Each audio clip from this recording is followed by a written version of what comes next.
What do you think then? So Ofcom, welcome on board, by the way. Ofcom, they're looking to potentially, there could be legislation where they may be able to regulate these things. What's your view?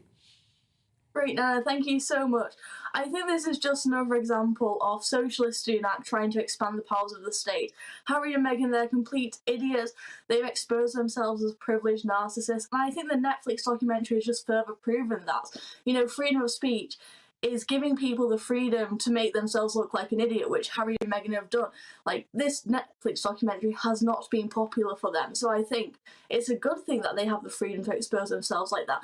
And I think outlets like GB News, which, you know, Ofcom isn't the biggest fan of, and I think Ofcom are going the way off.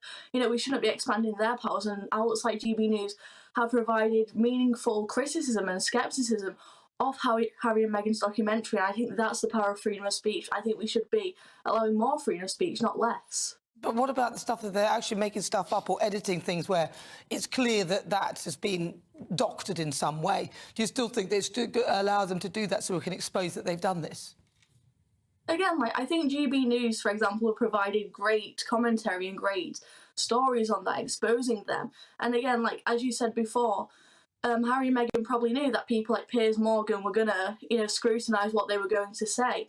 And I think that's more meaningful than the state, because the state isn't going to, you know, scrutinise people fairly, whereas the media, you know, as much as Harry and Meghan try to pretend that they're the only victim, the media scrutinises everyone, and I think that's way more fair. I think that's a true marketplace. That's where it should be.